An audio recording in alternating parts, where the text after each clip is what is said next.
अगर आपको 24 लाख लोगों को रीनीट में नहीं डालना था, आपको क्वालिफाइड 13 लाख बच्चों को नहीं डालना था, आप कम से कम टॉप 2 लाख बच्चों को डाल देते। वो 2 लाख बच्चों में ही तो मुन्ना भाई MBBS थे। आज मैं बहुत ही दुखी हूँ। हम इस जजमेंट का एहतराम करते हैं, पर हमारे कुछ डिसअपॉइंटमेंट्स है जिसको हम रजिस्टर करवाना चाहेंगे। सुप्रीम कोर्ट गवर्नमेंट के हाथों से चलता है, ये खुद अपने आप डिसीजन नहीं ले पा रहा है।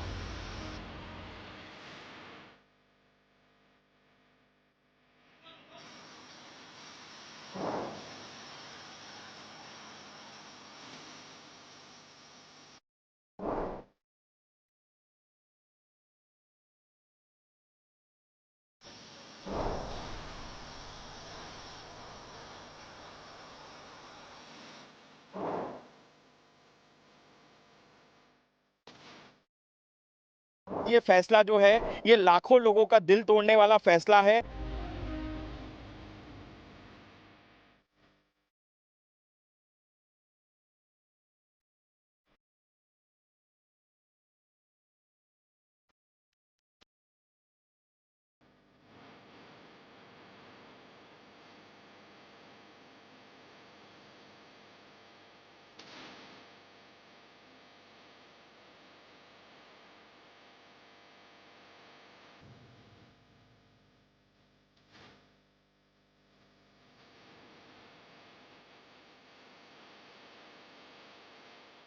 बात समझ नहीं आई।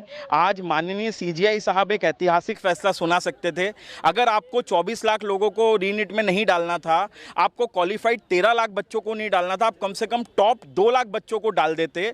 वो 2 लाख बच्चों में ही तो मुन्ना भाई MBBS थे। हम यही तो पहले दिन से कह रहे थे कि जो 25-30 हज़ार वो बच्चे जो डिज़र्व नहीं करते हैं, उनने 16-16, 18-18 घंटे पढ़ने वाले मिडिल क्लास गरीब के बच्चे की सीट मारी है। आज अगर CGI साहब चाहते तो एक ऐतिहासिक फैसला देते। आज मैं बहुत ही दुखी हूं क्योंकि हम लोग 8 तारीख से CGI साहब की और सुप्रीम कोर्ट की याचना में थे, और मुझे सुप्रीम कोर्ट का वो वक्तव्य याद आ रहा है जो उन्होंने हमेशा कहा था कि अगर 0.01% भी सेंसिटिव कॉम्प्रोमाइज़ हुई होगी तो हम लोग रीनीट कराएंगे। मुझे आज बहुत दुख हो रहा है कि किस बिहाफ पे आपने 155 लोगों को रेड हैंडेड पकड़ने के बाद भी आज आपने 24 लाख परिवारों का दिल तोड़ दिया। आज मुझे ऐसा लग रहा था कि मैं इस सारी सुनवाई के बाद सत्यमेव जयते का नारा लगाऊंगा और CGI साहब को कहूंगा आपने अच्छा डिसीजन लिया, पर आज ये फैसला जो है, ये लाखों लोगों का दिल तोड़ने वाला फैसला है। आज जो जजमेंट आया है वो बेशक रीनीट के ख़िलाफ़ आया है कि स्टूडेंट्स को ई एग्ज़ाम कंडक्ट करने के ख़िलाफ़।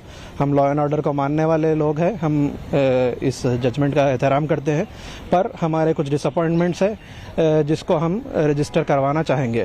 पहली चीज़ ये कि सुप्रीम कोर्ट ने ये बताया था कि अगर हम सेग्रीगेट कर सक रहे हैं जो चीटिंग किए हैं, जो चीटिंग नहीं किए हैं उनको, तो हम जो है इसके ताल्लुक से जो है रीनीट कंडक्ट नहीं करेंगे।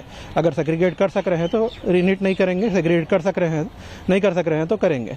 तो अभी जो CBI ने आज अपना स्टेटमेंट रखा है उसमें एक चीज़ जो CBI ने रखा है कि जितने भी लोगों को पकड़ा है उसमें से हेड जो कॉन्स्पिरेटर है उनको नहीं पकड़ा है, और उसके अलावा जिनको जो भी एक्यूज को पकड़ा है उनमें से काफ़ी सारे लोग अपने मोबाइल को जला दिए हैं या समंदर में फेंक दिए हैं, तो किसी पानी में फेंक दिए हैं। तो उनके मोबाइल से किन किन तक पहुंचे हैं वो चीज़ सेग्रीगेट नहीं हो सक रही है।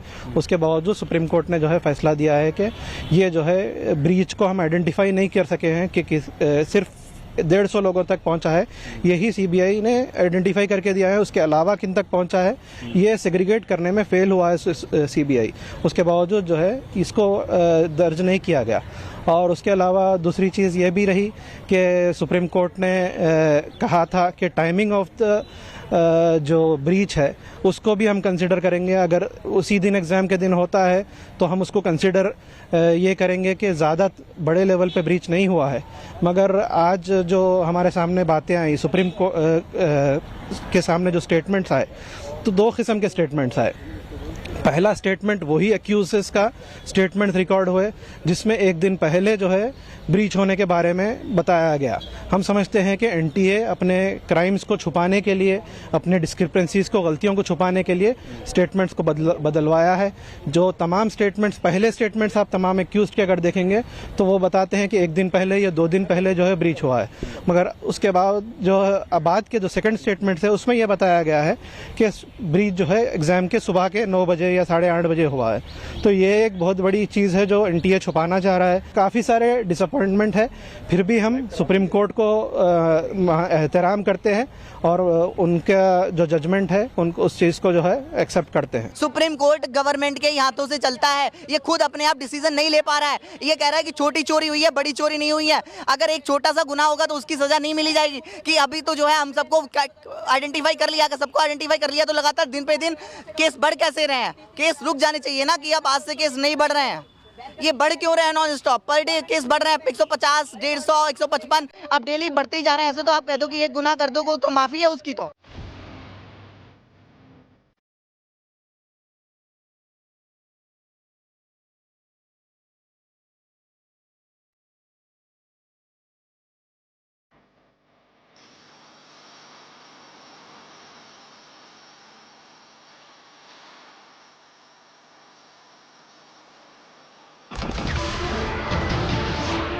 नमस्कार, मैं हूं मानक गुप्ता।